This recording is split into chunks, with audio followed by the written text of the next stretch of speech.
بسم الله الرحمن الرحیم. دې وخت کې مونږ موجود یو په شاجي حاجي بابا. دې وخت کې مونږ موجود یو حاجي بابا ګندهګار کې. دا ځای چې کوم دی نو دا د ګندهګار د مین روډ نه تقریبا 2 کیلومتره فاصله کې وایي.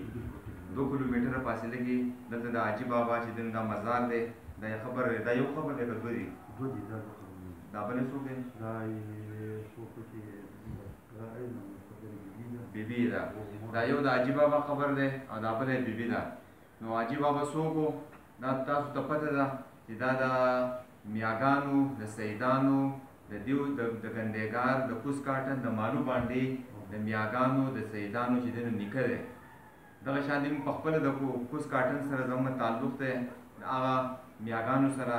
نو موږ هم د دې په اولاد کې چې دی نو راځو.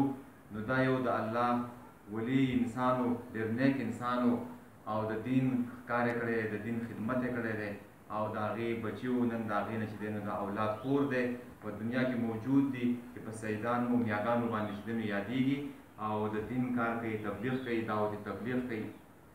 او دلته زموږ سره په دې وخت کې موجود دی د سید محمود شاه چې کوم د دې زګي میا دی.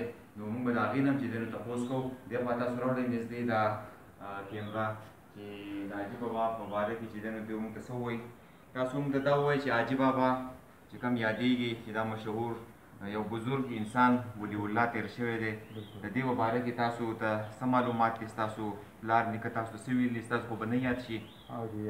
دې متعلق دي موږ ته مطلب دا دی موږ شرانو دومره وویل چې دا دغه چې کوم دی نو دا د ټولو میاګانو مطلب دا دی چې د ګندهګار میاګانو د کوز کاټن د میاګانو نیکه دی او دا ډېر زیات دغه او مطلب دی ولي الله او نیک انسان او مطلب دی چې د ونو میاګانو هم دې په دې ځای باندې او د دې بچي څو بچي وو؟ د دې درې بچي وو.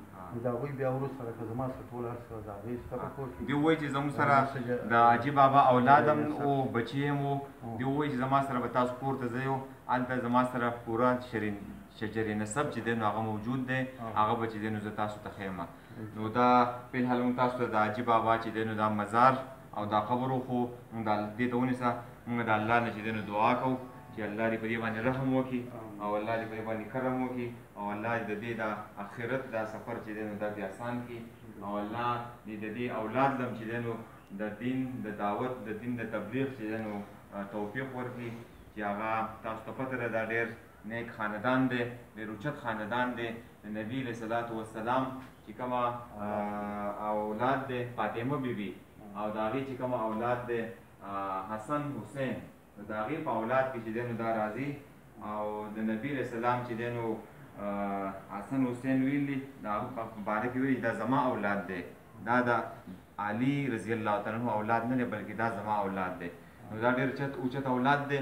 نو د دې به تاسو قدر کوئ، د دې د اولادو د دې به چې دی نو عزت کوئ او د دې به چې دی نو احترام کوئ ځکه دا د نبي علیه صلات وسلام اولاد دی او د هغه چې دی نو بچي دي. نو الله دې موږ ټولو له چې دی توفیق راکړي چې موږ د دین کار وکړو، د دین خدمت وکړو څنګه چې دی زموږ مشرانو چې دی نو د دین خدمت کړی دی او الله تعالی دې چې دی نو د دې اولاد هم چې دی نو توفیق ورکړي چې هغه هم د دین خدمت وکړي. نو دا د حاجي بابا مختصر تاریخ تاسو ته موږ وویلو چې د دې دا یو نیک انسان و او سید و میا و. دا ګوره سید، میا، شاه، قریشي، هاشمي، الحسیني دا ټول یو شی دی خو بیا د خلکو چې دی نو هر چا چې دی نو ځان د ځانه شاخ دی. د چا شاخ چې دی نو پیر بابا ته رسي، د چا شاخ چې دی نو د حاجي بابا ته چې دی نو رسي، دغه شان د چا شاخ چې دی نو هغه بخاري صاحب ته چې دی نو هغه رسي. مختلف شاخونه دي خو دا د ګندهګار او د کوز کاټن او د مالو باندې چې کوم میاګان دي نو دا د هغې نیکه دی او د هغوی دغه چې دی نو اولاد دی او دا په ګندهګار کې دا هغه مزار دی او ډېر په ښایسته ځای کې دی. خوا د جومات دی او د جومات نه خوا دلته چې دی نو دا د هغه آخري ارامګاه چې ورته وایي آخري آرامګاه الله دې په دې باندې رحم وکړي او الله دې د دې په بچو باندې هم رحم وکړي. جزاک الله خیر. شکریہ.